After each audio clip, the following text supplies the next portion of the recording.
Under the Hood with the Nordstrom's Motor Medics. Hey, welcome to the Under the Hood Show. I am Russ Evans along with Shannon Nordstrom. Welcome, hoodies. Thanks for tuning in so we can help you tune up.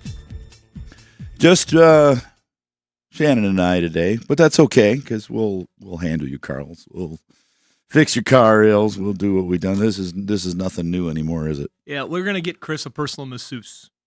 Yeah. And it's not going to be you or I. No. Maybe producer Doug. No? No. He says no too? He's giving the big no. Okay. Well, all right.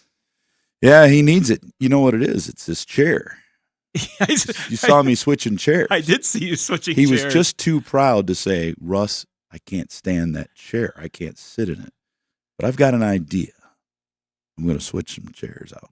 Just leave mine alone. Yours is fine. People get sensitive about stuff like that. And Leave mine alone. Mine is fine. I'm sitting in it right now. But I'm going to fix that other one because it's either we have the ugly chair, which is fairly comfortable, or we have we have that Chris chair, so not good. So, well, either way, you know what? Bob's been on the phone. He called generously before the show. Well, that's what we're here for. It's 866-594-4150. Your chance to call in now during the other show. You can call that number any day, anytime, and get the hoodie hotline, but you can call live now, 866-594-4150. And we'll talk to Bob in Georgia with an 07 Accord. Hey, Bob. Hey, good morning. How you doing? Doing good. How are you doing? Not bad at all. What can we help you with on that 07 Accord? Well, I was going to check the spark plug on it, but it has, of course, it has the coil on each spark plug. Right. No problem. But how do I remove the wire connector to the coil without the clips being broken or whatever? Very carefully. You want to. There's two different styles. There's one with a red lock and there's one without. If it doesn't have a lock, you just push the button down and disconnect it carefully. Right. If it's got a lock on it, you have to pull that lock back about an 1/8 inch or so, and you need to do that with a small tool, either a little flat blade screwdriver. You can use the end of a ballpoint pen without it turned on, just the plastic part. Something to not push that very hard. Now, if you break that little red tab connector off of there, that's the lock. Usually doesn't hurt anything. You take it off and you just push the button down. I mean, a lot of them come in, I'd say more than half of them come in with that missing already because somebody tried to disengage it and it went too far and they threw it in the garbage. I find them on the floor all the time. I haven't seen one fall off on its own without the lock, and the lock's purpose is to hold it on so it won't fall off. But I've never seen one just fall off unless the connector itself was broken as well.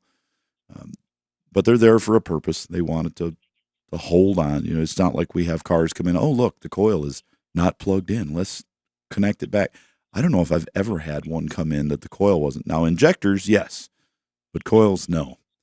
So, yeah, you just be real careful with that. If you can look on YouTube, it's amazing the videos people put out just about connector removal because connectors are one of the most difficult things to find out how they come apart. Now, Russ, you told me when you were getting trained from, was it BMW or Ford? BMW. And I remember you saying that one of your operations is that you had to go in and they just had a big old container. Explain how that went, because I'm always intrigued by that whole situation. They had a 5-gallon bucket size full of connectors that were every connector that they had in current use for the 3 model years that were in current use. Was that Ford or BMW? That was BMW.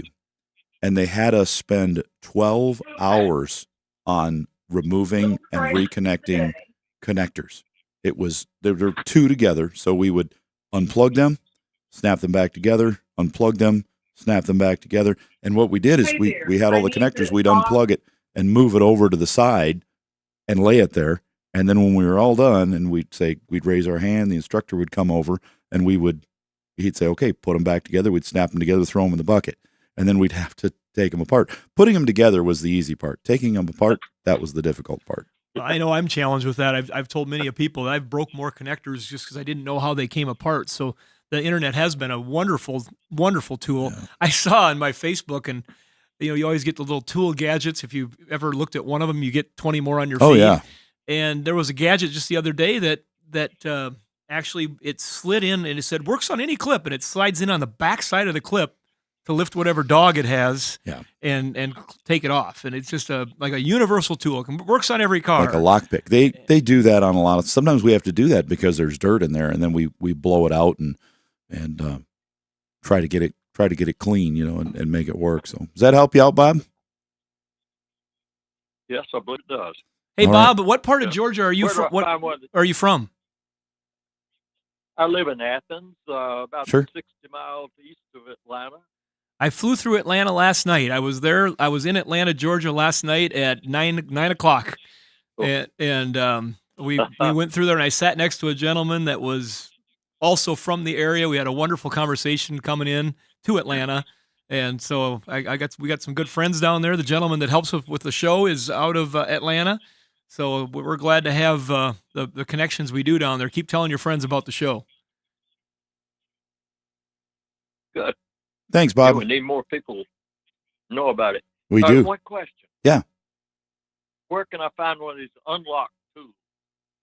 Well, those show up on Facebook all the time on the feed, but if you just Google or go to Amazon, go to Amazon and type in automotive connector tool, this is the least words as possible, and it'll pop up with all sorts of different tools. I think the one they were advertising there, okay. I may or may not have bought one. It was like $19. Then you get in there and they charge you a little freight. It was like $24 or something like that. But I'm really curious to see if it works. So I may or may not have bought one. It'll be worth it if it does. Thanks, Bob. Okay. Thank you so much. We're going to jump over and talk to Steve in Kansas with a 06 Trailblazer. How you doing, Steve? I'm good. How are you? Pretty good. What's up with that Trailblazer? Problem is, in cold weather, I'm going to say 20 degrees or below, it started, when you start it up, this low power light comes on, and I took it to a local mechanic who I trust, who's good, and I got my notes here. In 11/21, it did it, and they cleaned the throttle body. In January 24, it did it again, and they put a new throttle body on, a BBT solenoid, and spark plug. In 1/25, it did it again. They installed a new throttle body under warranty, and then and 9/25, it did it again, and they installed a throttle body and a throttle actuator connector under warranty, and it's doing it again. And I talked to them, and they say they can't hardly believe 3 bad throttle bodies. Get it down here when it's throwing a fit. Well, we've had such mild weather. Sure. That I've learned how to get around it. I got my procedure how to make it run. But as we speak, we took it down to them, left it to them last night because it's supposed to be fairly cold. And I haven't talked to them this morning to see what they found out. But that's my problem. Throttle bodies on those rarely fail. When they do, they don't fail 3 in a row unless they're using a brand that had an issue. But I would expect to see this, let's say, within a 2-month period, the same batch, because that company couldn't stay in business and sell that same broken throttle body for 2 years in a row. Yeah. They'd get everyone back and say, we have a problem. What are we going to do about this? We're not going to, if we sold engines here and the same engine failed 3 times in a row for one customer, we'd say, all right, something's not right here. Right. The other ones are not having a problem. What's going on? But I would tell the place that's working on it what you are doing to work around it to make it work. Okay, because that's important, because by knowing that might tell them, oh, well, if you do that, well, that engages this. That, well, let's look at that other system. It could be that it's freezing up in cold weather, that you've got a high content of moisture in that system coming through the PCV system, and it is getting in the throttle body and causing it to stick when it's cold, so it has to be warm before it allows it to move. That is one possibility. I mean, it could be many things, but that's a possibility. The way I get it to run, start it, let it get good and warm, shut it off for 10 minutes, and then start it again, and usually it'll go. It's like the heat Yep. the motor generates, but I have told them that, and Sounds like it's freezing up. I mean, that's called a hot soak. You shut it off while the motor is hot. You let it rest for a few minutes. You start it up. That's a good way to find injector problems and throttle body issues and wiring things that are not quite right. So it sounds like you're on the right track, but hopefully they'll find it. If they find it's another throttle body again and they need to change it, I would ask them if you could switch to a different brand. And a lot of times manufacturer. if they get one in for warranty, or, here's the new one they're going to put on it. Well, now they can return that as a good part and maybe swap it for something else. Our partner at Dorman makes throttle bodies that have better seals in them so they don't have problems with moisture getting into the motors and causing this issue. They've taken that OE problem that a lot of those General Motors and some other brands and manufacturers have as well, and they've upgraded it because they don't want this problem to happen. Even though you might have another system causing this issue on your vehicle, the upgraded throttle body may cure that and just override that other issue and make it a non-issue. Before I took it back, I thought, well, I'm going to put a new fuel filter on it.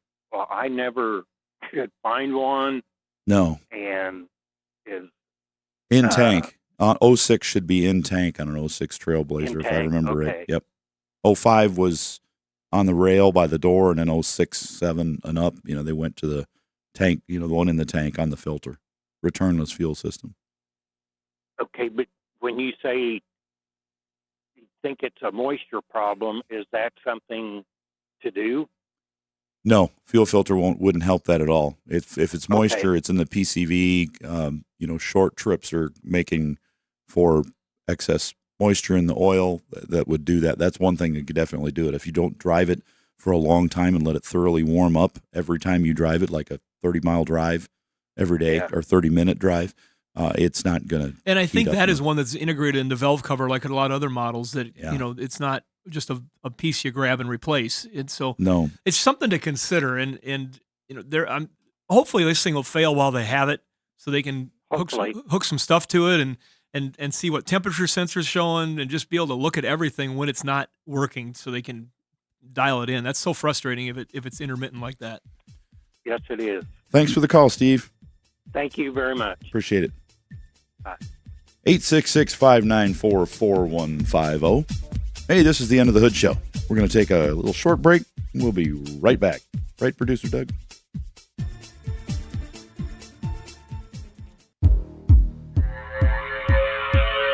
Join the Motor Medics on Facebook, facebook.com/Under the Hood Show. Now, let's go under the hood with the Nordstrom's Motor Medics. Welcome back to the Under the Hood Show. I am Russ Evans along with Shannon Nordstrom, taking your calls today. 866-594-4150. Let's go right back to the phones, and we'll do that. We'll talk to Mason with a 15 Silverado. How you doing, Mason? I'm doing well. How about you fellas? Not bad at all. What's up with that Silverado?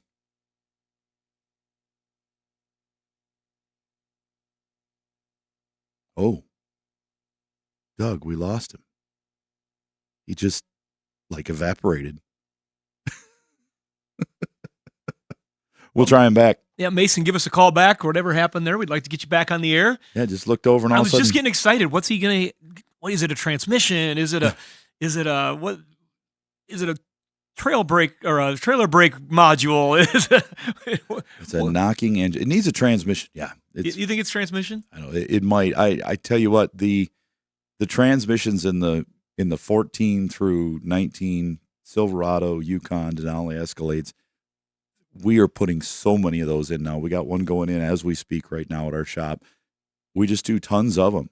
But what gets me is we put these in the remans with a 3 or 100,000 mile warranty. And I know what the price is.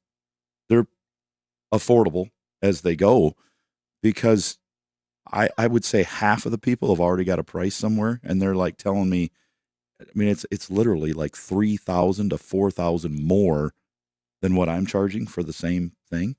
And I'm like, I don't get it. I guess overall what I'm trying to say is I am seeing prices of auto repair unordinarily high recently, like in the last 6 months. I don't know what it is. I don't know if people are using the tariff excuse, whatever it is. I can tell you the tariffs, we are not seeing it affect us. It's done.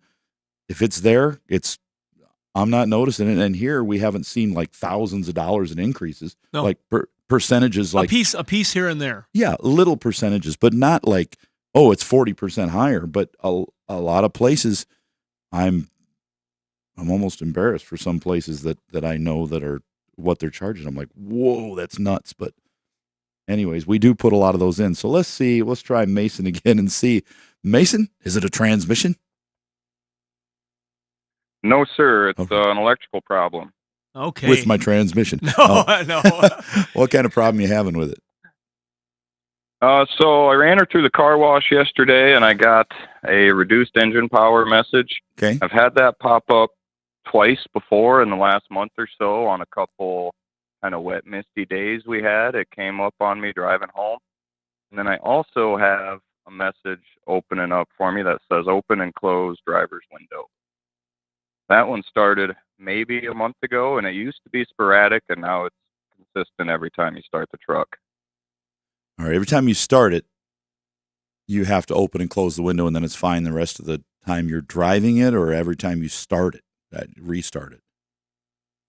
So when you restart it, it pops up the message to open and close. Once you do that, it's done, and it doesn't come back until the truck is turned off and then started. What that indicates is a loss of power and memory in the body control module, and that can come from a couple things. You know, if you went through a car wash and you got some moisture under the hood, you may have a ground that's corroded, battery terminal that's corroded, not making as good a connection as it should from the body to the battery.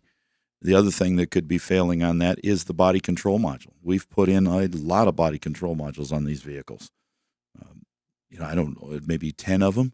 And I'd say that's a lot because we don't put body control modules in hardly ever anymore, or engine computers or modules, period. They just don't fail that often on newer vehicles. Radios do, but not the modules. So I would say that, you've got it's likely that they're going to come down to replacing the body control module, or you're going to find the things you can do at home is check for ground issues, things like that around that battery. Well, look where they go. They'll have the big heavy one down to the engine, and there'll be a ground from the body to that battery as well. That's the one you want to check to make sure that it's got a good connection. Also, just do a test of the battery, just a basic test of the battery to find out if the battery's any good, because if the battery voltage drops below a certain voltage, the vehicle may still crank and run, but it'll trigger that memory. It drops off things that are, so it's got a load sharing program.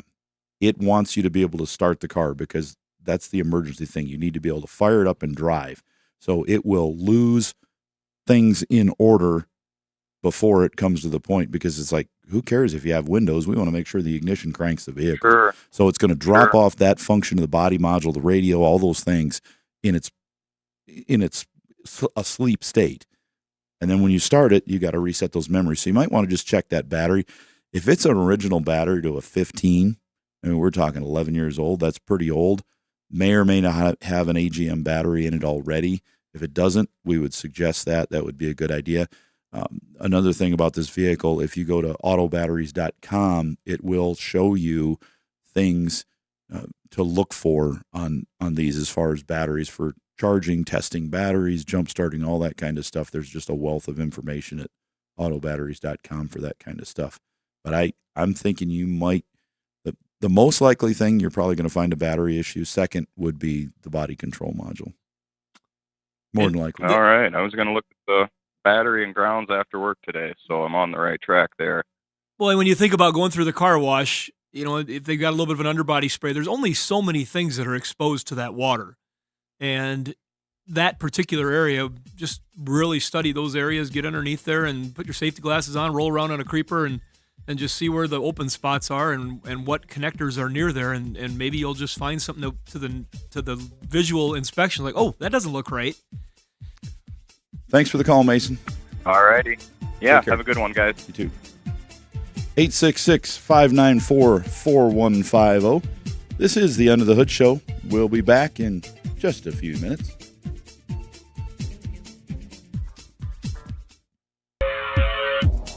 Guaranteed car repair advice or double your free back. This is Under the Hood. Welcome back to the Under the Hood Show. I'm Russ Evans along with Shannon Nordstrom in the studio here. 866-594-4150. You can give us a call too if you'd like. We're going to talk to Dave in Connecticut with an 06 Volvo. How are you doing, Dave? Good. How you doing? Pretty good. I think producer Doug might have an issue. I might have to send him to the drugstore when we're done, but I don't know what he's saying to me there, but I know what he's saying. We'll get to it in a minute. Dave's more important right now. I didn't catch whatever was going on there, but you didn't catch it? I didn't need to. It was between you two. You don't want to catch that. Okay. Oh, I see. How up you the doing, top. Dave? Yes, I got it. I've had that.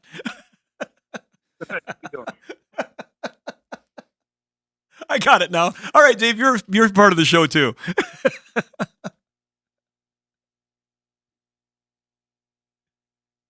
Dave's not here. We lost Dave. No, we're here. Okay, hi, Dave. Because right now my kids will be laughing their butts off because I'd be going, Dave, are you there, Dave? Dave, I can't hear you. Because we were going down the road one time. I was trying to talk to somebody, and they were to this day I get razzed about. I was trying to talk to at the time our lobbyist Dave Nauman, and I kept losing him driving on the interstate, and yeah, it was funny. Okay, but you had to be there. All right, so Dave, we are going to engage with you about your Volvo. All right. So, I have two quick questions. One is I can't find my fuel filter. And the second is every morning, my first start, when I turn on my car, it revs up to just below 3,000 RPMs. And if I don't wait about 20 seconds for it to drop back down to about 1,000 and I try to put it in gear, it'll stall. But if I wait that 20 seconds until it comes back down, it drives fine. And there's no issue. I'm wondering if that's normal. No, it should run pretty smooth. I mean, those things for drivability were made, all cars are made to be able to start them in any kind of weather and let them run a couple seconds and put them in gear and go. That vehicle has what they call an oil separator type PCV system built into the top of that valve cover, and they have some issues with them. They do make replacements. Our partner at Standard makes a replacement oil separator for that. The Volkswagen, the Audis all have them. It's a European thing. They like to do them that way. And when that diaphragm starts going bad, it will affect the idle. It can affect, the drivability, how it runs. Stalling can affect oil usage if it's burning oil when you don't think it should be. It just all of a sudden started about the time that this happened. That's a possibility. So we would suggest looking at that. I mean, that's a part you replace too as it gets old and clogged up. That could be what's causing that. Okay. As for that fuel filter, though, I can't remember. It's been so long since we've worked on a Volvo like that. Is this an XC90 or 60 or what is it? It's a V70. V70, okay. I think, and I could be completely wrong, but I think so there were two places he's had it. Me by and it's just not there. Okay. If it's not there and it says where it's supposed to be is on the model that used to have it. 04, 05. And their information carried over and get purified for a new model probably. So if the vehicle's got it, that's where it goes. If not, it's in the tank, built into the fuel filter or fuel pump module assembly. In that cartridge assembly, yep, it's all one piece. It's made to go 100,000 to 200,000 miles, when, depending on how dirty a fuel you have.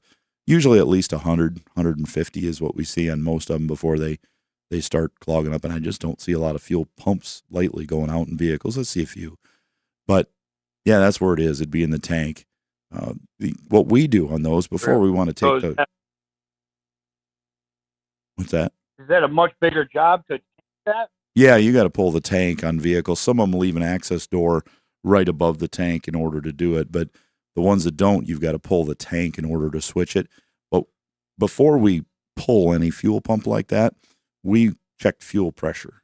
We drive it down the road with the fuel pressure gauge connected. We watch the pressure and see if it drops off as we're under a heavy load. If it doesn't drop off, there's nothing wrong with the pump or the filter. If it does drop off and I'm like running along at 50 pounds and I'm accelerating pretty hard up a hill at 55, 60 miles an hour in high gear, and I look and I see, we've dropped down to 20 pounds or 10 pounds or 5, and it's misfiring, something wrong, I know I've got a fuel pump issue. Whether that be the filter clogged or the pump, you can't replace them separately. So I know that's what's going on. But I always like to check those first because I don't want to throw a part in when it doesn't need it, especially when it's several $100s. And if it doesn't have an access door, it's a very big project for most of the time. Some of the foreign cars, the tanks are buried under the rear suspension. Most of those, they will have an access door under the back seat or somewhere that you can get at the top of the tank to do that. But that is definitely something you don't want to replace just for fun. If it's an internal, just say, I think my filter might be dirty. That's not how that's intended to work. It's supposed to be a low maintenance situation. That's why they do it that way. Okay. Now, can that be a source of what my car is doing when I first start it? Something with my fuel? Yeah, if you've got a fuel pump issue, whereas the pump check valve isn't working and it's bleeding that fuel pressure off, you turn the key on, pressure comes up to, say, 55, 60 pounds, and then when the pump shuts off, after about 2 seconds, the pressure falls right down to 10, 20 pounds. So when you crank it, it's going to stall for a minute there until it picks up that pressure again. That racing idle is not typically caused by a fuel pump. No. If that's the main problem you're concerned about, that is not caused by a fuel pump typically. That is usually caused by an issue with a throttle body or the throttle control, idle air control motor. If you've got an older one that has that, this one has all electronic throttle, so it would be the whole throttle body. Those things need to be cleaned. We would suggest using a product like our partner at CRC has a throttle body cleaner along with their emissions kit.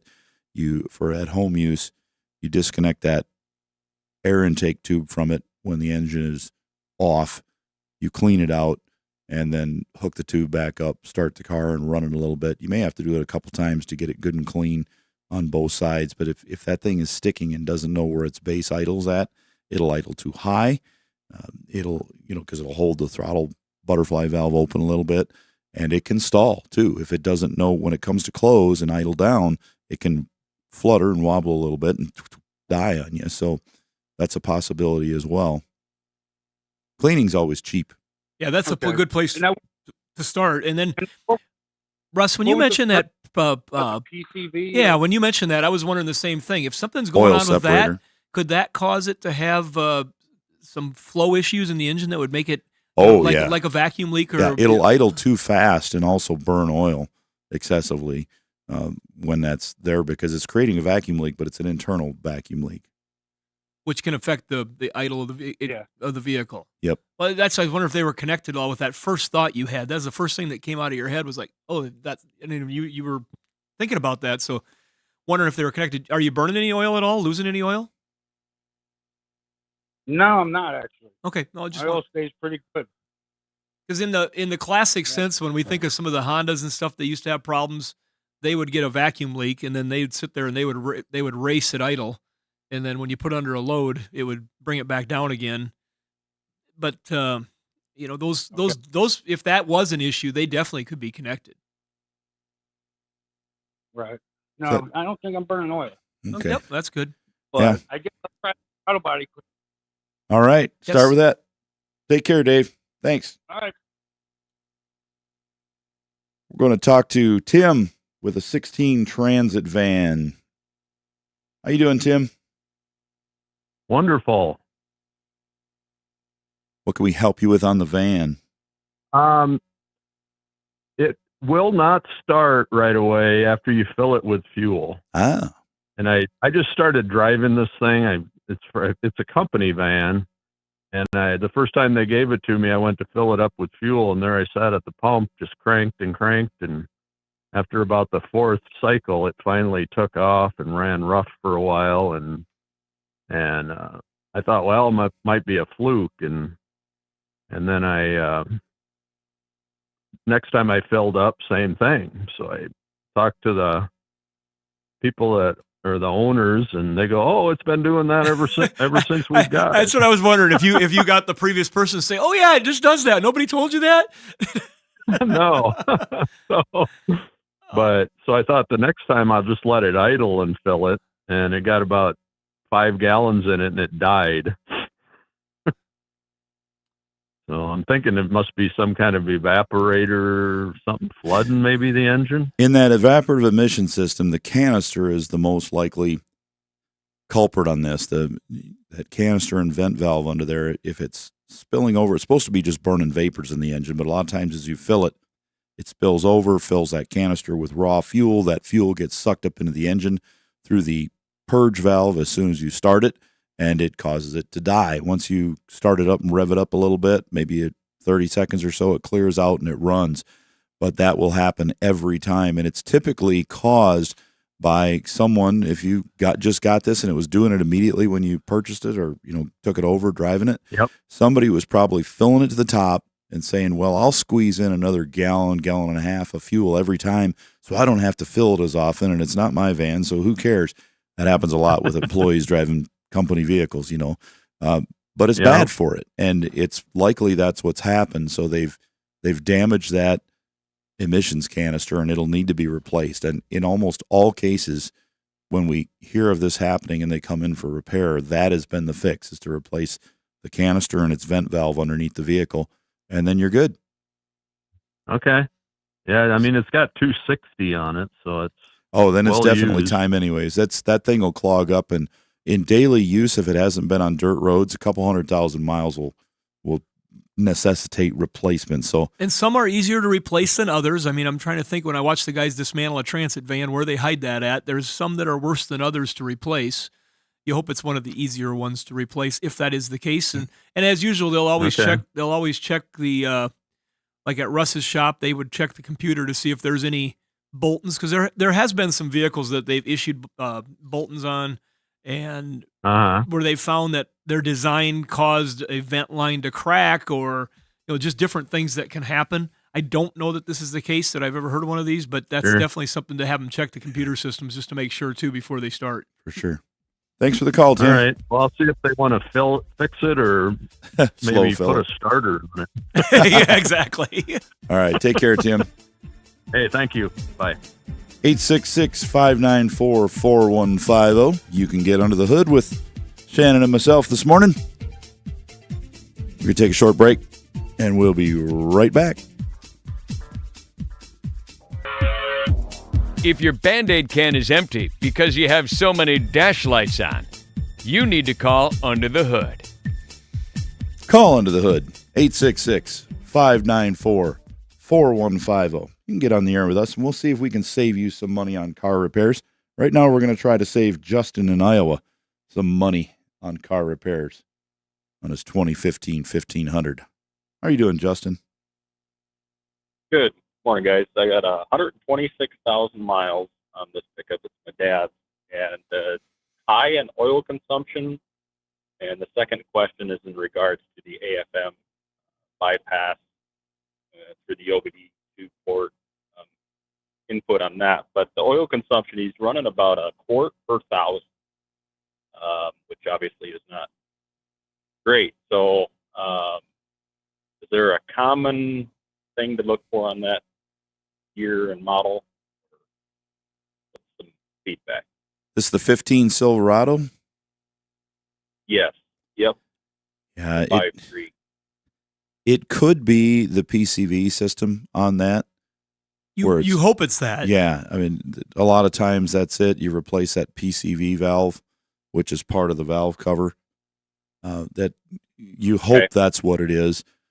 Using an emission system kit to clean this thing, if you've got a professional shop you're going to that's cleaning it professionally, like in our shop, the Justice Brothers system that we have is used often to clean out systems. That's going to be a professionally available service that a lot of shops are going to have. And that cleans a lot of things. I mean, the oil system gets cleaned out, the PCV system, the intake, the injectors, all of it. I mean, we're talking about a truck. It seems like it's brand new, but it's 11 years old now, maybe 12 if it was purchased early. So you're like, oh, 15? That was just yesterday. It is a little newer generation, but it could be gumming up in there. How many miles were on it again? 126,000. Okay, so you're just in that sweet spot of needing that. So it's possible. Let's hope that that's what's going on. What were you asking about the AFM? What do you want to know? Yeah, so he wants to. I know you can get a bypass little dongle that you can plug in, Yep. and that keeps all your cylinders active. Anywhere from $300 down to a cheap Walmart something for under $100.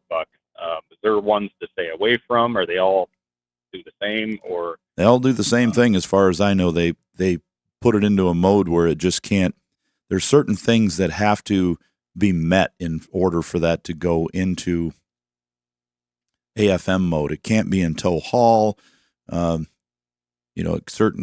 things like loads, air conditioning, power steering, rear defog, all those things. And if you plug in one of those modules and it triggers the computer to think that one of those items is on when it's not changing drivability at all, but it shuts off the AFM. So the cheapest one you can get will work just fine. But I got to caution you, that may not fix it. It might give you a false sense of security.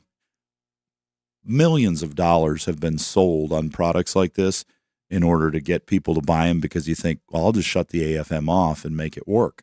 And I can't imagine how much they've made off of selling this little product. But all it does is keep the engine computer from disabling those lifters. It does not keep the lifter from failing internally, from leaking, or the solenoid from leaking, or the lock pin on the lifter from wearing out and breaking and failing, which is what happens when these fail. So if you stop it from locking and unlocking, will it help with the wear? Maybe, but this is a part that's covered by an extreme amount of oil all the time, so it's lubricated very well. okay. But, hey, if it's one of those things where, okay, $60, $100, I try it and maybe I won't have the problem. But if I don't do anything, I know I could probably have the problem. I might just try it. That $100 will fade into oblivion in your memory pretty quickly. But if you're driving down the road and all of a sudden it happens after 100,000 miles, you may say, oh, I wish I would have spent that $100 and at least tried it. So I would say, go for it. Use the cheaper one. The main thing you can do on those is change the oil, though. The oil needs to be changed 3 months, 3,000 miles on these engines. Very particular about this. Almost everyone we've had come into our shop with a problem has come in because of an oil system failure, whether it be AFM or sticky rings or whatever you're thinking about. Yeah, it's one of those things probably. Yes. Put up your own routine. Any additive in the oil that you should dump in? Yeah, on my personal vehicle, I use the heavy-duty vehicle from Justice Brothers that has a metal conditioner in it to treat the metal, not the oil, and it just helps with lubricity and the friction. It cuts the friction down so much that it helps with wear on products. So if you find talk to whoever your favorite mechanic is that's got a shop about purchasing that from them, that would be a good thing to use to try to prevent wear on anything metal. I mean, it works on a rear end, manual transmission, anything that's got metal in it, transfer case that's got you can put metal conditioner in it. Just, you want to reduce friction. Friction is what wears stuff out. If you got no friction, I mean, it'd be like sanding your car with a sponge. It's going to take a while to get that paint off. Does that help you out? Very good. Yes, sir. Appreciate All right. it, guys. Take care. Sanding your car with a sponge. That's a good one. I don't think I've heard you use that reference before, Russ. I just thought about it. I thought, if you're sanding your car with Scotch-Brite, it'll sand pretty good. But if you cover that Scotch-Brite in oil, it'd take a lot longer to sand that. Well, if paint you off. sand anything with a Scotch-Brite and eventually it gets marred with all the stuff that you've been scraping off, it becomes kind of worthless. You just got a scratcher then is all you got. It doesn't go ahead and do that. 866-594-4150. Get those calls lined up like Mark in Nebraska with a 12 Pilot. How you doing, Mark? I'm good. How are you? Pretty good. What's up with the Pilot? I like the Pilot. Got some age on it and some years on it, but the problem I have with it is the technology. Okay. It's got that, it's a touring, so it has a CD player, which people don't use anymore, but it's also got a hard disk drive. You put a CD in there, and then you can take the CD out, and it's got it stored like a computer does. Well, first problem I had with it, that CD or HDD thing quit working. You could turn it on, and it couldn't find the data, and then you'd turn it off and turn it back on. Maybe the second or third time, it would load up and go. And then after a while, the CD player quit working. Mm-hmm. Now it's got a lot of bells. It's got Sirius Radio, and I've got that, and it's got a lot of other stuff. But I don't know if anybody knows how to fix the technology. The problem with that kind of technology is it changes. Right. It doesn't last as long as the car does, I guess is what I'm saying. Well, that thing is 14 years old, and those radios were great when they came out, but after they hit 7 to 8 years, we saw a lot of problems. And like you said, most people use the satellite radio, and they use like a Bluetooth or a plug-in auxiliary cord, and that's it. They don't even use the CD anymore. And then they don't put the CDs in cars anymore. They've just gone away. And that hard disk drive was great. Or even they don't put CDs in computers anymore. Right. And they use the hard disk in the Chryslers too, and they're using some of the GMs. They're a great thing. But yeah, when they fail, your only thing for this is to replace that radio. You could check with a U-Pull-It yard or a full service automotive facility, but the only fix, you're gonna need to replace that radio to make it work. Yeah, well, that's and a lot of times people will buy a new radio to put in, and this I don't think is going to work that way, because the whole console is the heating, the air conditioning system, all the technology, the sound system, kind of all in the same area, part of the car. They're all built together. Well, find a good shop that does remote starts and alarms and video and stuff like that for cars and audio, and just consult with them and see what they think, because they do have some aftermarket radios that'll replace those factories that are made for this type of situation. You'd be amazed at what's available out there for some of these things to integrate with a factory system and that is what we are always surprised what they will make that you wouldn't expect. And they say, "Oh no, that's not a problem to us. We figured that out a long time ago." But also, just quickly here while we finish up, the online, there are people out there nowadays that have just found their little niche business of fixing stuff. They're on YouTube, and they'll show you how they fix it, and then send me yours, and I'll take it apart and fix it. Those people are out there too.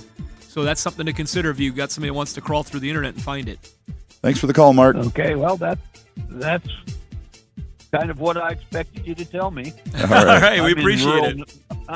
I'm in rural Nebraska in a small town, and so I don't have the closest Honda dealer would be 60 miles one way and 85 the other. All right, Mark, we're out of time. We'll catch you again. Thank you.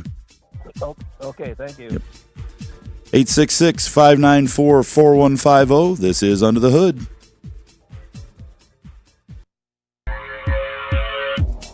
You're listening to the Nordstrom's Under the Hood Show with the Motor Medics, Shannon Nordstrom and Russ the Super Tech Evans. Shannon is an ASE engine and parts specialist, and Russ is an ASE Master Certified Technician with extensive factory drivability training. The Under the Hood Show is heard weekly on this and other great radio stations. With Russ Evans, this is Shannon Nordstrom, thanking you for tuning in to the Nordstrom's Under the Hood Show. Have a great day, and remember, PTLA. The opinions heard on this program, based on the many years of experience of Russ and Shannon, are offered for entertainment value and as a guide to your repair needs. No guarantee to repair or cause is given or implied. Always check with your favorite certified technician and follow all safety procedures before attempting repair. The Nordstrom's Under the Hood Show with the Motor Medics is reproduced and distributed by Prairie House Productions. Have questions for the Motor Medics? Call our 24-hour toll-free number, 866-594-4150. All content of the Under the Hood Show is the property of Nordstrom's Incorporated. Copyright Nordstrom's Automotive and may be reproduced with our permission. Now, let's go under the hood with the Nordstrom's Motor Medics.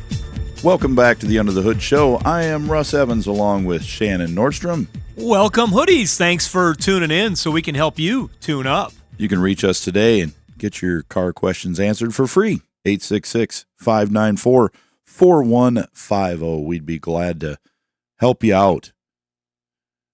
So, Mr. Nordstrom, no Chris today. That's all right. It's always more fun with Chris. It is. It is. Well, we miss him. Like I said, we said in the last show, we're going to have to get him a personal masseuse. If we get like big money out of this deal someday, we're going to have somebody just follow him around and be his handler, just keep his back feeling good. Yeah, that'd be good for him, wouldn't it? Yeah, he'd be up for that, I think. And he's sitting there right now. I don't know. Do you think he would pick a show car or a masseuse? Today, the masseuse. Because you can't drive the car very well today, so I'm thinking he'd go for that. But this afternoon, he'd be back to the car thing again. I need that car. Yeah, hopefully he can get that little twinge straightened out so he can get back with us here again. Call us and tell us what kind of car you think Chris should get. He thinks he knows what he should get, and it's hey, I tell you what. So Chris tells us what kind of car he wants, at least twice a month? Yeah, he Probably. sees something and then and he knows what it is. It's usually the same car, right? If you can call us and tell us what kind of car you think it is that Chris tells us he wants every time. First one to do that, I'll give a hoodie to. It's and you just have to tell me the kind of car.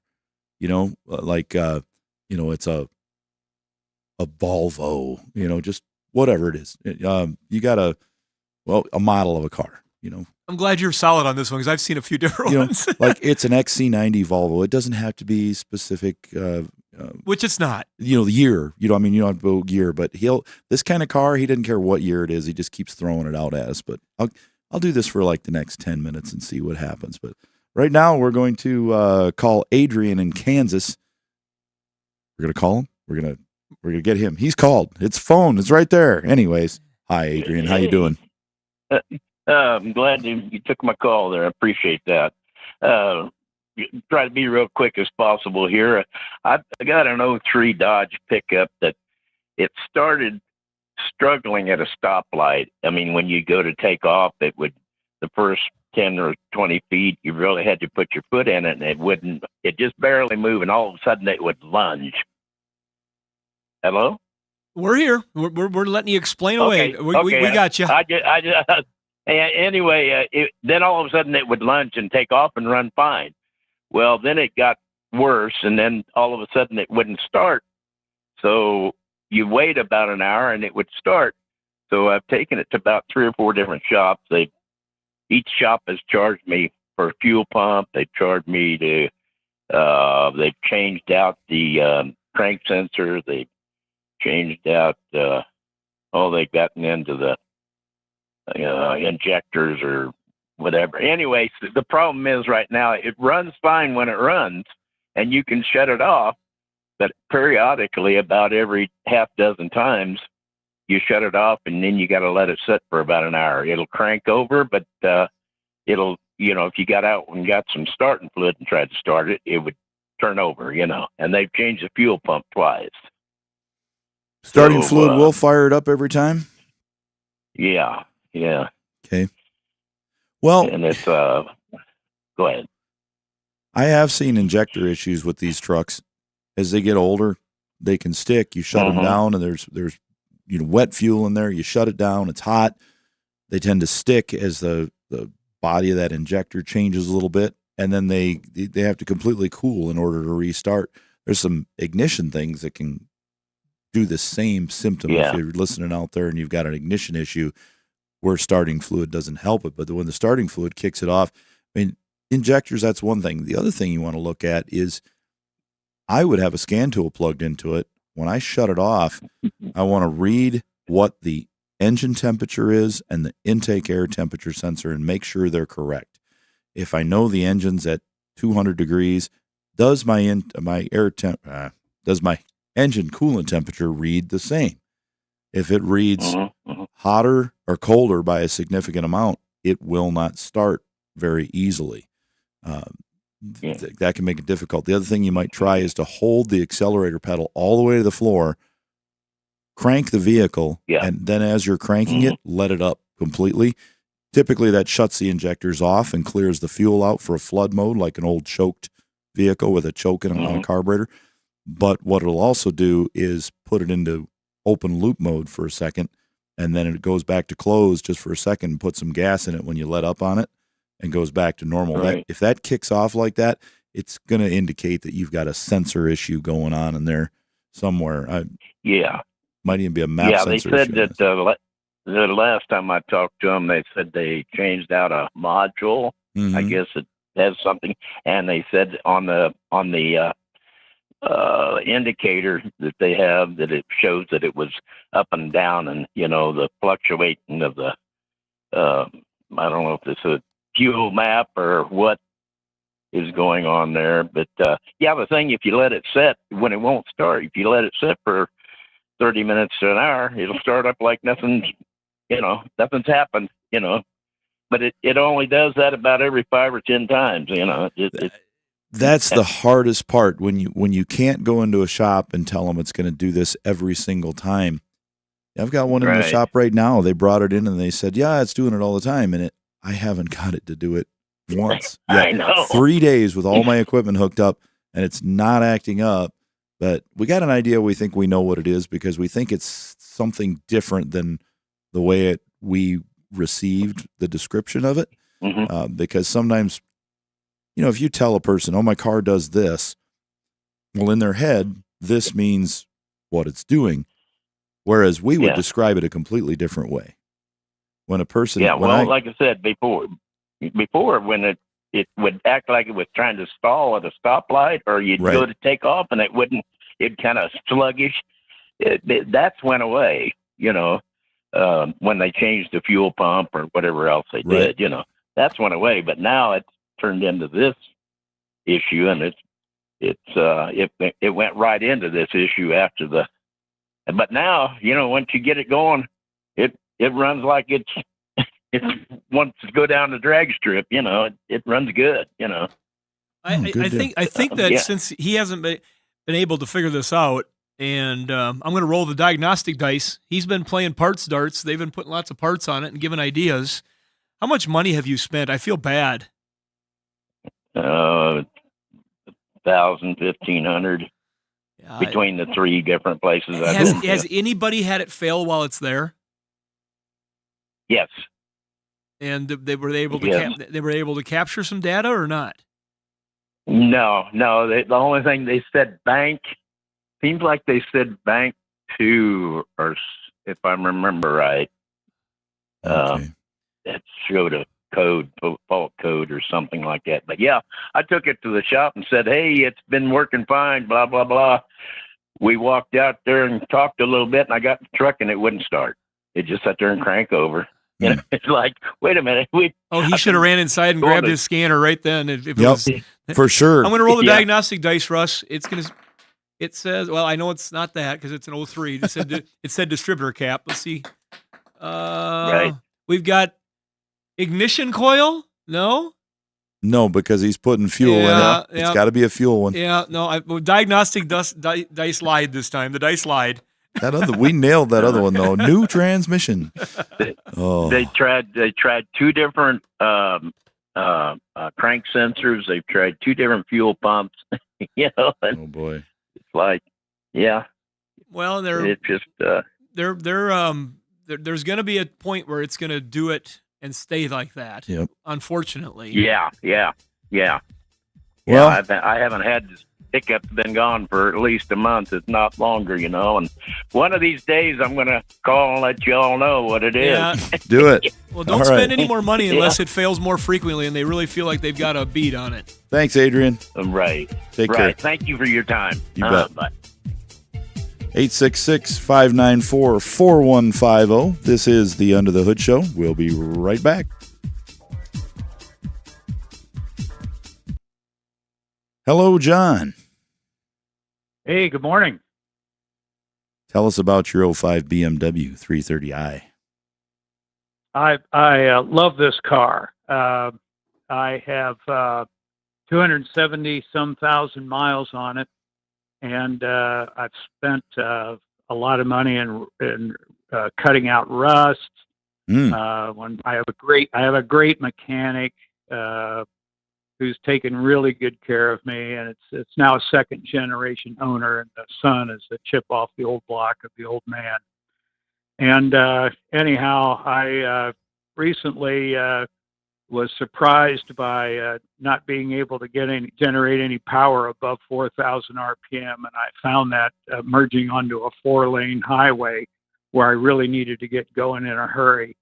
And it started sputtering at about 4,200 RPM. And, I'm looking in the rearview mirror at a lot of trucks coming down. Oh, no.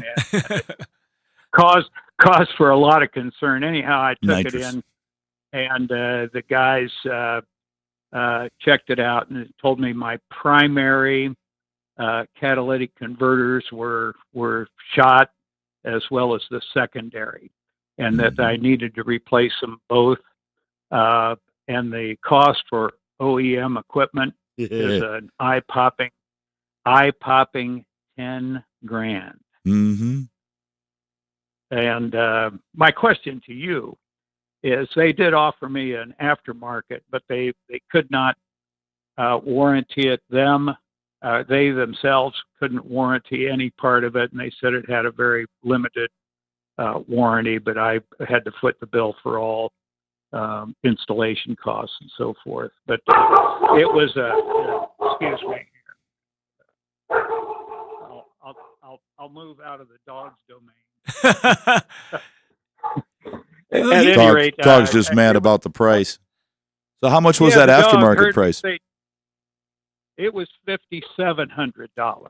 That's still a installed. lot. That's a lot of money. That's a lot of money Yeah, for converters. yeah, it is. Now, how many miles are on this Yeah. again? 200 and something?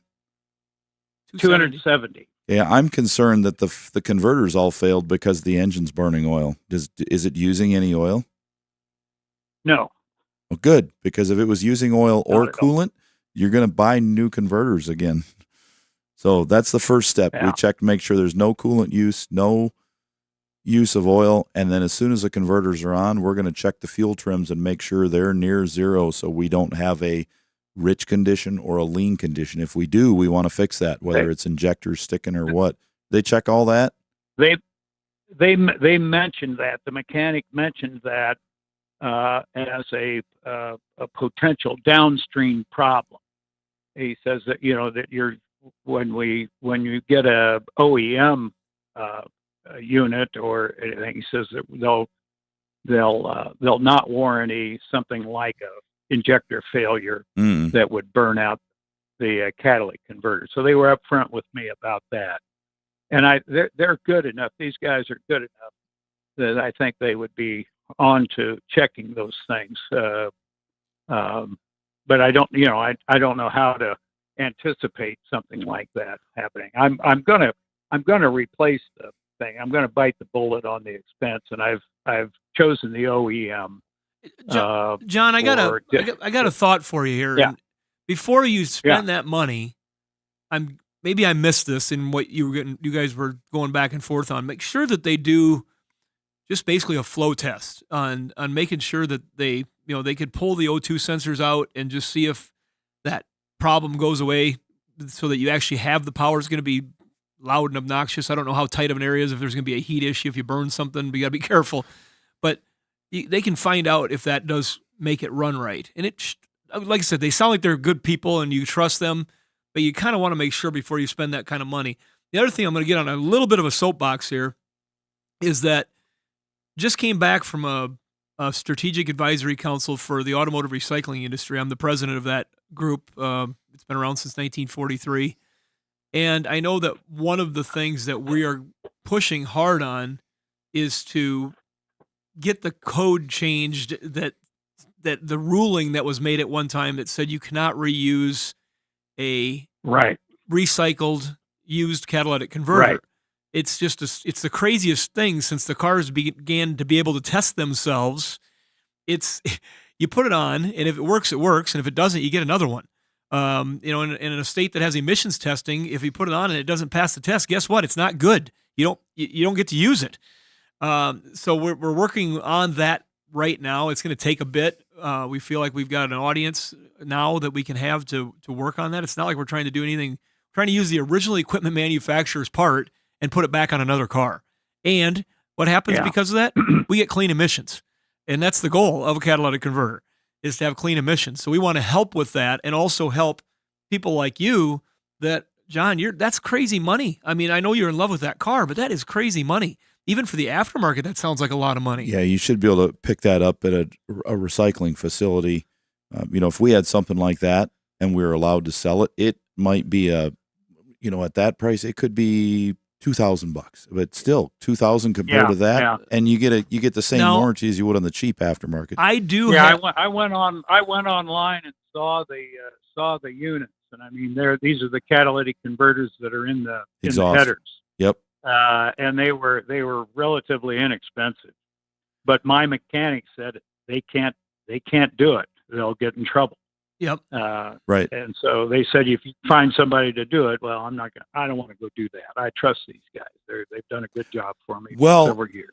Well, here's the thing. Russ would give you the same answer. Well, yeah, a shop, you can put a used converter on it. There's no law that says we can't put a used converter on it as long as it works. Right. We just can't buy one. We can't purchase it from a recycling facility. That's the problem. So we can't take it off or cut it off and leave it off because that's under the rules of defeating an emissions device.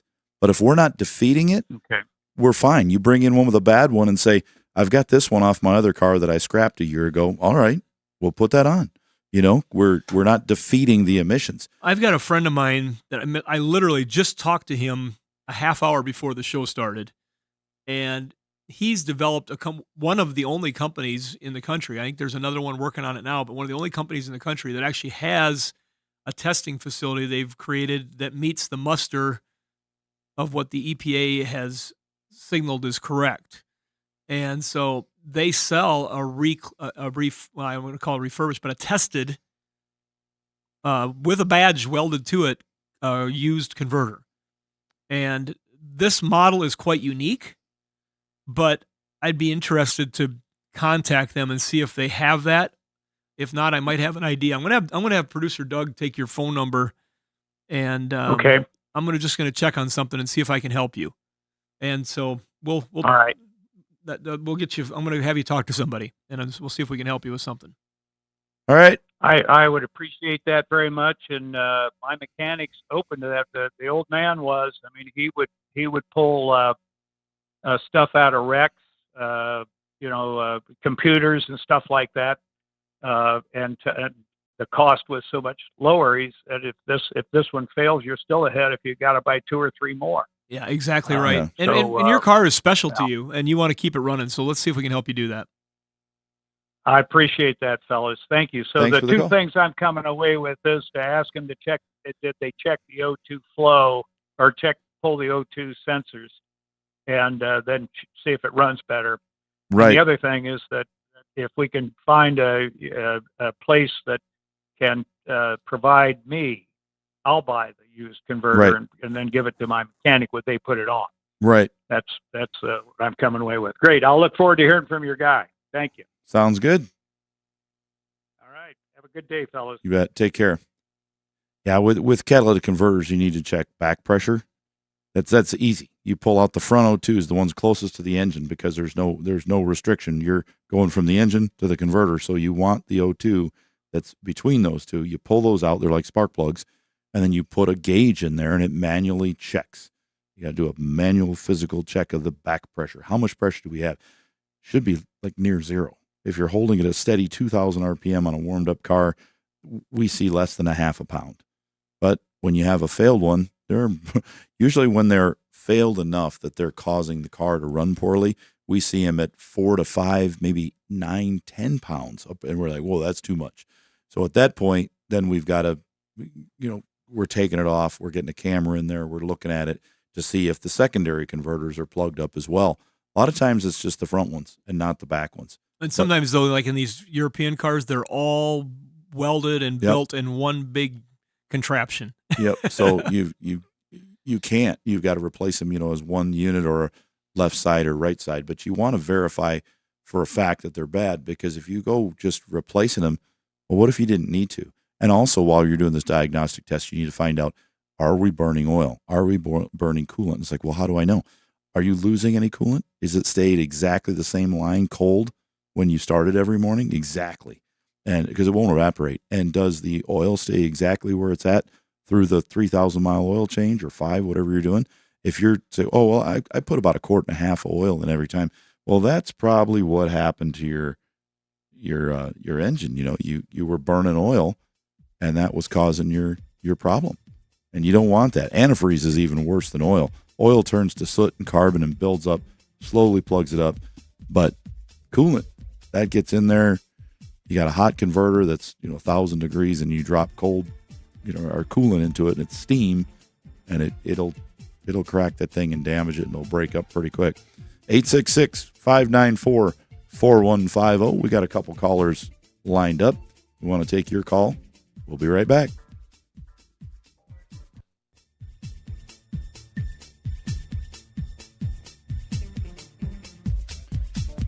Eight 594-4150. I'm Russ Evans, along with Shannon Nordstrom and Patrick with a 25 Nissan Rogue. How you doing, Patrick? Not too bad, guys. Y'all? Very well, very well. But how about the Rogue? How's it doing? Good to hear. Well, I've been in it for just shy of a month now, long-term corporate rental, and this one has been pretty good until last night. Uh-oh. Yep. It's definitely an electronic thing. So last night I got in the car, and the date and time had changed themselves. It had gone to 2001 for the year, and the time was showing like 3:30 a.m. It was 9 o'clock in the evening. Didn't really think much of it. It's no battery issue, started just fine. Then this morning when I went to leave the hotel, the, auto start didn't want to work. I get in the car and it's showing 4 o'clock in the morning, but now it's saying 20:52. So not even a consistent, just like hard reset to the earliest date like most resets do. So it just kind of threw me for a loop. And this is going to be the 4th rental from Enterprise that I'm returning with. What the heck, guys? Well, have you noticed any major changes in your hairline or maybe your physical fitness between these date changes? Has anything physically changed with you? You think he's been parking by a nuclear power plant? What do you do for a living? Oh, I'm a nuclear specialist. I park inside the maybe reactor. It's some sort of time continuum going on here. I don't know. We're a little nervous about this too. Oh, that's right. No, well, last night it was in Brookings, and this morning it was right by the airport in Sioux Falls. So not even locational consistency. Yeah, because we have had some people call us from fine for the last 20 days. We have had some people call with certain trucks that have had problems at certain gas stations. Yeah. And so there is things like that are location based that have happened weird. We've had found out about, but this is something different. That's weird. Well, I think for sure something is wrong with the radio, because even if you kill the power to it and hook it back up, it will, it can lose the station presets, but it's not going to change the time the way that thing has changed the time. It's not going to switch from 24-hour time to 12-hour time. So you've definitely got a problem with the radio. If it doesn't have a check engine light. Well, and all the stations are there. Yep. Like everything's normal except for now the auto start does not consistently work. That's the only thing that's consistently interesting. Well, if you don't have a check engine light on, then the other thing that could be causing this would be that radio corrupting the data line. So if you've got a problem with the data on that radio, the way it's acting, you could definitely have an issue with that CAN bus, that the radio is corrupting it, shorting it, or adding power to it, but 12 volts. I think the radio is just shot, and we see so many radios they're almost junk these days. We see so many that fail, and I'm talking the newer ones like 2019 and 20 on up. They're just not made good quality. I see as many. It's almost as bad as that old Takata airbag recall there was. That you put one in and it was bad, then they recall it, put another one in. Well, that one's bad too. Now it needs to be recalled. With these radios, I've seen people put 3 or 4 radios in cars under warranty, and then they're saying, well, what do I do when it's broken again in another 6 months and it's out of warranty? Well, you're going to have to buy one. It's like, I'm not going to buy one that's broken. Maybe I'll buy one if you give me one with a 5-year warranty on it so I can have some confidence that it's not going to break again. But they're just not putting the quality into those that they used to, and nobody's going to take any accountability for it. They're just saying, well, as long as it makes it out of our warranty, we don't care. It's sad, but that's the way it is. And like the gentleman earlier, with everything being integrated into them, right? It's I won't buy anything newer than 2018 personally anymore. Yeah, you just not willing to. It makes it very difficult when everything's integrated like that to do anything. You can't. If it goes out, we have people that say, "Well, my radio went out in my Jeep." Okay, well, they're like, I don't want to spend $1,500 at the dealer to have it replaced. Well, I don't blame you, but if I don't replace it, I can't adjust my heat, my heated seats, my dash, defrost. Nothing can be adjusted because it's not on the screen. Well, the default when it's broken is supposed to default to the windshield to keep it clean, but guess what? These don't. There's no way to adjust it. Wherever it broke, that's where it's going to stay. So in that case, they could pull the old safety recall thing and force them to fix it. You get the highway traffic safety people into it, and they'll pull a recall because that is a safety concern. But for everybody else that just doesn't have the convenience of turning their seat heaters on or playing their favorite station, they're just out of luck, unfortunately. And that's where I know a lot of times yours is going to be under warranty, yet with the rental, they're going to go back to the company and obviously get it taken care of most likely. But the others that are out there for some of these situations, CarDash Part becomes a great resource, and you can get another unit at a used price. Now, you just want to make sure it's got a good warranty on it because it can break just like a new one can. But we do have a good success replacing radios, and sometimes we get one that we take it out and we can see it's been replaced once already, and it's a fresh reload. But CarDash Part is a place people can locate some of those components. Like earlier, that person that called with the Honda Pilot, I'm sure they could find another used one on there pretty. Not going to say easily, and the market will dictate what the price is based on demand. For sure. Thanks for the call, Patrick. Good luck. Massively. Yep. I did have a guess on Chris's car too. Oh yeah, what do you guess? I'm going with Corvette, but in reality, it should be a Honda Beat if you guys buy it one. Honda Beat, like the one that we had for the contest winner over in Toyota. Well, Doug, get him a hoodie. It is a Corvette. He's always honest with the Corvette, but typically a mid-engine, and he owns the Honda. So yeah, he doesn't have a Beat though. No. All right. Well, thank you. 866-594-4150. The End of the Hood Show is brought to you by Berkeley One Classic, celebrating 50 years of collector car coverage, and Universal Technical Institute, uti.edu. Check them out.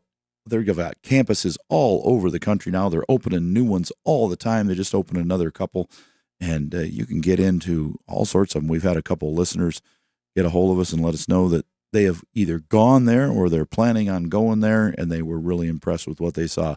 uti.edu. We're going to jump over and we're going to talk to Bill with a 98 Chevy truck. How you doing, Bill?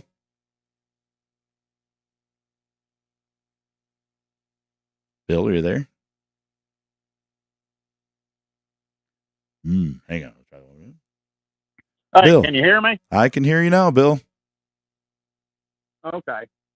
Hey, I got a 98 Chevy 1-ton with a 454 in it. When I bought the thing like 3 years ago, the guy told me it had a vacuum leak. Okay. Well, I've traced around on it, and I did find one. But what it does, when you first start it, it runs decent. But then it starts surging back and forth, then it starts running bad, and it'll even backfire. So what I did was, here a few weeks ago, I pulled all the spark plugs out of it, and the right bank were all black. The left bank were fine. So I pulled the intake and the top part of the intake on it, and there was raw fuel in the valley. So I went ahead and I was like, well, it's the injector. So I changed the injectors and the spark plugs in it, and it's still done it. So I thought, well, I talked to a friend of mine. He said it might be O2 sensors. So I put O2 sensors in it, and I've cleaned the mass airflow sensor, but it still does it. When it's really cold and you start it, it runs decent, runs real good for just a little bit, but then it's doing what it does. Does that one still have the EGR on it, on that 98? Yeah. Yes, sir. Because the EGR on these caused all sorts of issues. The ones that do, some have it, some don't, depending on the GVW of the truck. But with that big block in there, the ones that do, the valves tend to clog up sometimes, the vent on it, where the pintle vents, and then the solenoid that controls it would hang up and wouldn't vent off either, so it would open that valve slightly and cause it to run poorly when the valve shouldn't be open. It should only be open at higher loads and higher RPMs to flow that exhaust through there and keep the cylinder temps down and things like that to control emissions. But yeah, it's just hard to say other than that. But so are you still getting raw fuel in the valley of that truck? Well, I don't know. I haven't tore it back down. But are you smelling raw fuel? Yes, you can smell it. If you can smell it, it's probably leaking. And the line set where they connect in the back of that fuel rail, they had a huge problem with those leaking. We replaced a lot of line sets on those. I don't even know if they sell them anymore, but they did. And we put on, and I know personally I put on at least a dozen of them over the years because they would get little pinholes in them, or they would seep around where the metal fuel rail connected to the plastic part of the line, and it would seep there. So they made some repair kits too you could use to press that line on there, and well, the raw fuel was just on the right side, just on one side, and that could be coming out of either coming out of a seal on where the injector meets the rail. The rail could be cracked, or the injector could be bad, and any one of those things, if it's got any kind of leak at all, could cause it to run poorly. Is there Would it any make chance all of four of the spark fuel plugs? pressure regulator, Russ? Is there a pressure regulator on that system yet in 98 that could be causing a problem? But that would it's got affect that all too, but it's cylinders. just one side. So all four of the spark plugs are wet. No, they're just black. Black. Okay, well, they'd And be I checked for spark on them, and they do have spark to all four. okay. Yeah, all four black on one side. Now that can also be caused by a bad oxygen sensor. One bad oxygen sensor on one side is going to make it run horribly, and it's going to cause either a lot of fuel or no fuel. So it's either super rich or super lean on that one side. That wouldn't equate on for one side, it'll do that. Oh yeah, just on one side it could do that. If you've got 98, should have two sensors up there, one on each bank on a 98, and I think it's just got one downstream of bank, the downstream O2. Well, it's just got one upstream and one downstream. It just has the one on the one side. On the driver's side. Okay, then it's got heavy duty emissions, so no, that wouldn't affect that at all.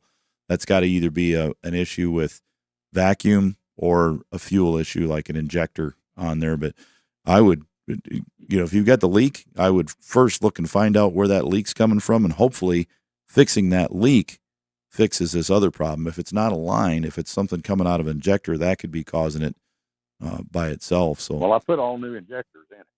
Then you shouldn't have an injector leaking again. You need to find that leak. You need to pull that intake and find out where that leak's at. And because if you've got a leak, that's a great indicator that you've got something causing something going on. And so a lot of times when we fix one problem like that, it cures all our other problems. So we would start with that. Okay, let me ask you this: if I pull the top of that intake off, because them injectors underneath a plenum deal, right, and I turn the key on, will that show me where the leak is? Well, it'll pressurize the system for a couple seconds. Then you can shut the key off for a few seconds, try it again, and do that a few times, and keep your eye on it with a flashlight and see where you see that leak at. That would be a great way to try to discover where that leak's at, and then you can address it from there. Okay. I was sure hoping for an easy fix. Well, taking that intake off is not an easy fix, but you guys got to do what you got to do. No, that's All not right. a lot of fun. Thanks, Bill. But okay, thank you, guys. You bet. Take care. We're going to jump over to Minnesota and talk to Roger with a 99 Mazda. How you doing, Roger? Good. Thanks for taking my call. You bet. This one's a little bit off the wall, maybe, from normal calls, but it's a 99 Mazda Miata, and it's a race car. And my question is about air-fuel mixture. So it's basically a totally stock car, with the exception of it's running a 38 millimeter restrictor, and I do have an adjustable timing plate on it and an adjustable fuel pressure regulator. I did some work on the engine, and I took it over to the dyno a couple of weeks ago, and I saw some results I didn't really expect, and that is that we were trying to tune in the air-fuel mixture on it, and we ended up at 59 pounds. Well, that's where we ended up anyway. And at the lower RPMs, like at 2,000 RPMs, we had maybe around 14 for the air-fuel mixture, and the 59 pounds. And by the time we got up to 7,000 full load on the car, we were down to 48 pounds pressure on the fuel, and but the air fuel was down around 12, so it was getting richer. And the reason I'm calling, I guess, is that earlier in the show, you said that one of your callers, you said that you put a pressure gauge on the car, and then you take it out for a drive, and when you got heavy load on it, if you saw the fuel pressure drop, it would mean that likely you need a new fuel pump. Yeah, and lean. But my question, yeah, exactly. So, well, my real question is, because it's getting richer and richer, even though the fuel pressure is dropping, that shouldn't indicate anything weird, right? Right, because yours is getting richer as the fuel pressure is dropping just a little bit. That's not much of a pressure drop for that kind of car and what you're doing with the performance.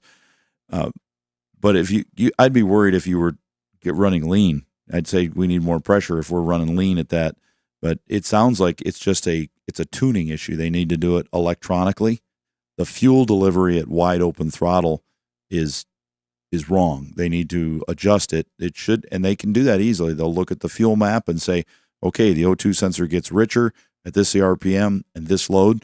We need to lean it out. We need to tell the computer, when I'm at this load and this RPM, we want to back that off a couple points to lean it down until you're closer to that 14.7-1. So I think that's what's going on, is they just need a little more fine tuning. But you're not far off. So I think you're on the right track. Okay, yeah, that's good, and that's what I kind of thought. The rules don't allow you to mess with the ECU. Yeah, but And so it's kind of those you got timing and fuel pressure is basically all you have. okay, then you're So you're kind of maxed out.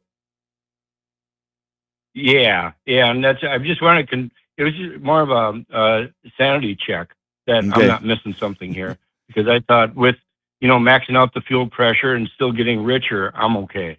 Yeah, I think you're right on. Thanks for the call, Roger. Okay, very good. Thank you. All right. 866-594-4150. This is the End of the Hood Show. We're going to take a quick break, and we'll be back in just a second.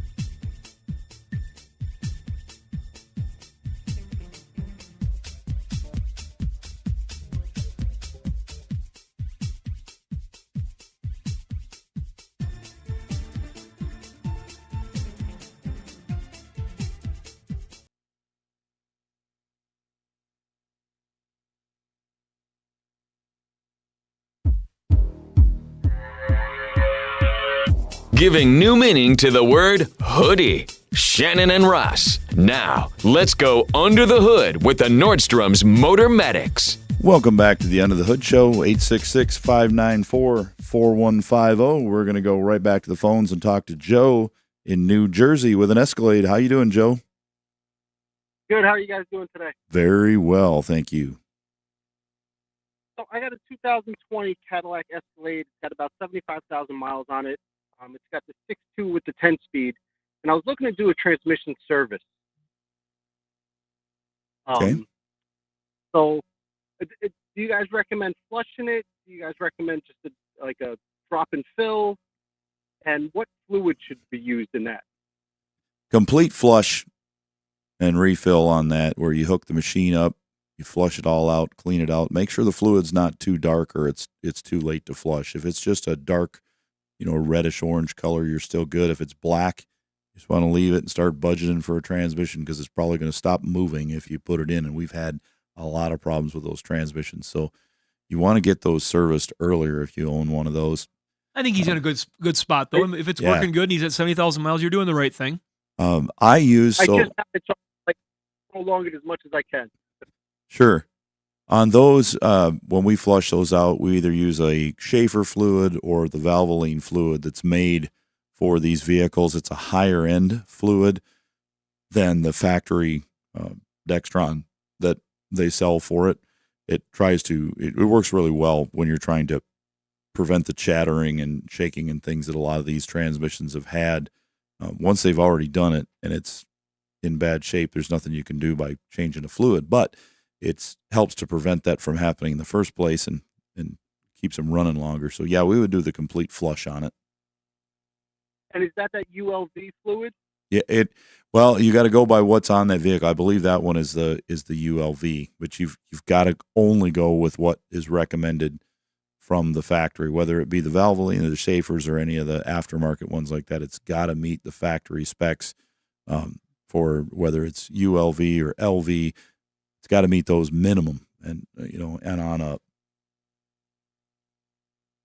And how would I figure out what's in it? You need to kind of do some research. Factory service manual. Yep, consult the factory service manual on that, and they'll be able to tell you too. They'll be able to tell you at the parts store. If you call a parts store, you call Advance Auto. They'll be able to tell you, hey, I need to buy fluid for this Escalade. What does it take? And they can pull it up on their screen, and it'll show you what it takes.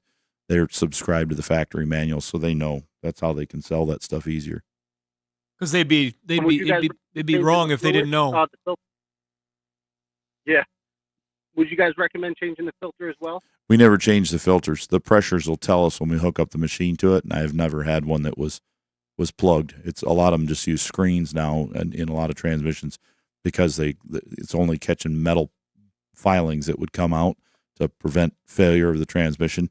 If you got a clogged filter, you got a transmission that's burned up. It's a lot of filter area in there. Sounds good. All right. Take care. Thank you for all your help. Bet. We're going to talk to Joe with an 18 Canyon. How you doing, Joe? Hello. How are you gentlemen doing? Thanks for taking my call. Pretty good. 2018 GMC Canyon, 23,000 miles on it about. The screen on the right-hand side of my dash seems to want to just move around. It's clicking as if I'm touching it, but I'm not. Have you guys heard of anything like that? It keeps changing the radio station. It keeps changing the settings in my dash also by the steering wheel. Yeah. So on that screen, if the screen itself is, you normally have to touch that screen to make it activate. If it's doing that by itself, it Right. needs a new screen. There's a problem with that. Okay. Yeah, and a lot of times, and there's settings on there that you can activate from the radio to change dash settings and things like that. That's a problem. They call that that haptic feedback user interface. A lot of they just call it a UI something. Anyways, that user interface there, when the screens go bad, they'll pick up static or whatever, and they'll start doing weird stuff like a ghost is pushing buttons. So we say that Fords are horrible about that, but we've seen them in the canyons a lot too. They've got to be replaced. But you have seen that. Oh yeah. I suppose I'll be making a call to Nordstrom for used one. Well, you could pick up a used one. We'd appreciate that. Check it out. All right. This has been the Under the Hood Show. Thank you very much. We are out of time. Can you believe that? Went Gone fast. 866-594-4150. For Chris, who's not here, and myself and Shannon, we'll see you next week.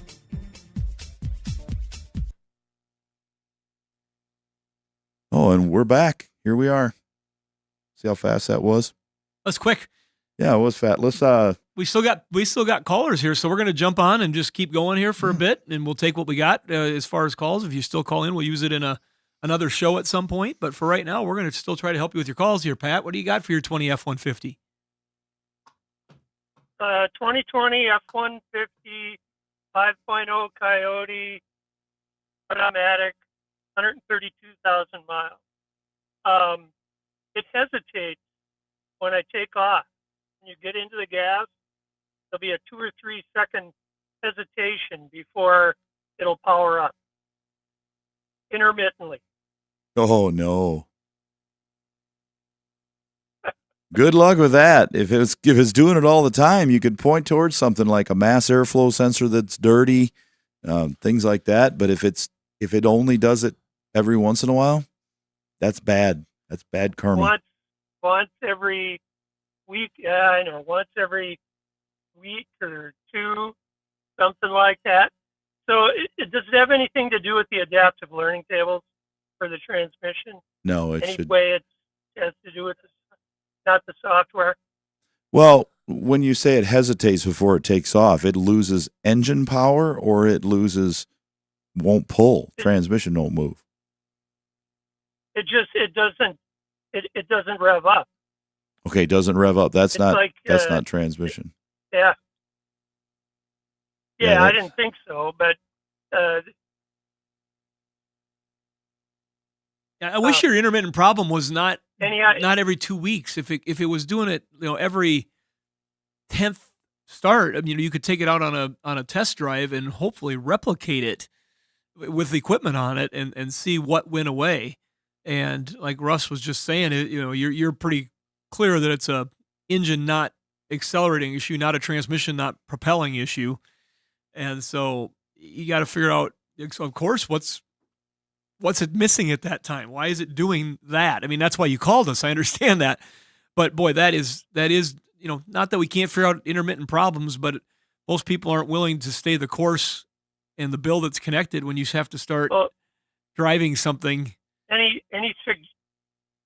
suggestions on what I could look into? I mean, I've got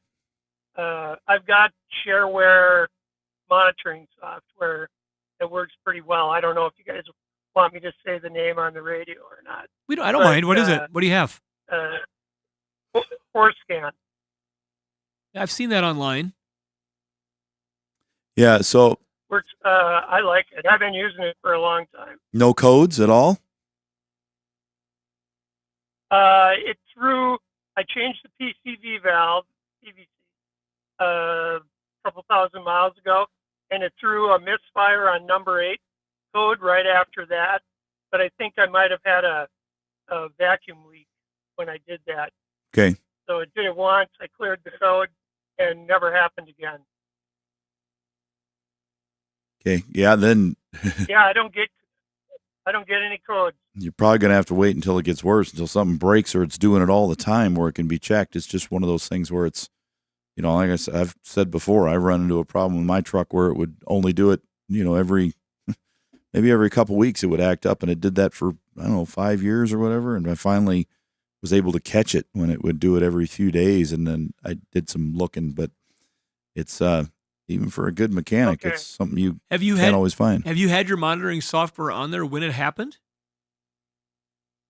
No, I haven't. Okay. And see, that's the same challenge that But it didn't have any. any professional is going to Yeah, have. 'cause It's just the timing of it is just crazy. Yeah, I know where you're going. Hey, can I ask one more question about that truck? Yes, most what do you definitely. guys think of the 10-speed? What do you think of the 10-speed transmission? You know what? The transmissions, when I'm gonna say when they work well, they're smooth. I've got the 10-speed in my Chevrolet, which is a similar transmission. They're kind of a joint venture transmission, programmed differently with the different manufacturers. But in those eras, we do sell a lot of them because there's just a lot of those trucks out there. But it's a good, smooth operating transmission. I mean, the people have found them to be quite superior, just the way they feel and work compared to the earlier 8-speed that was so problematic. And so we feel good about them, but we do sell a fair number of them yet. That's for sure. Okay. Well, I have cleared the adaptive learning or the tails on it once because I was getting some odd shifting, and did the relearn on the transmission, and that fixed the issue. So I was just wondering if you had any thoughts. No, I just make sure if your transmission's working good and the fluid's in good shape, make sure you're servicing that transmission. You probably already have at 130, but if you haven't and it's still in good shape, you need to do that. Keep that fluid fresh and keep the detergents that are in there and stuff fresh. It's very, very important. Those valve bodies in all of these newer transmissions are extremely finicky as far as to debris and materials that can cause problems, because it's got a lot more going on in there with the 10 speeds. There's just a lot happening within those electronic control units inside the transmission. It's all so fluid dependent. It's just very, very important that you keep that fluid package clean. Okay. All right. Well, thanks for your feedback. You bet. Yeah, no, thanks for being a hoodie. Thanks for listening to the show. We really appreciate it. Take care. Yeah, I do. I listen as often as I can. Well, thank you. Yep, bye-bye. All right. We'll see you next week. Give us a call. In the meantime, 866-594-4150.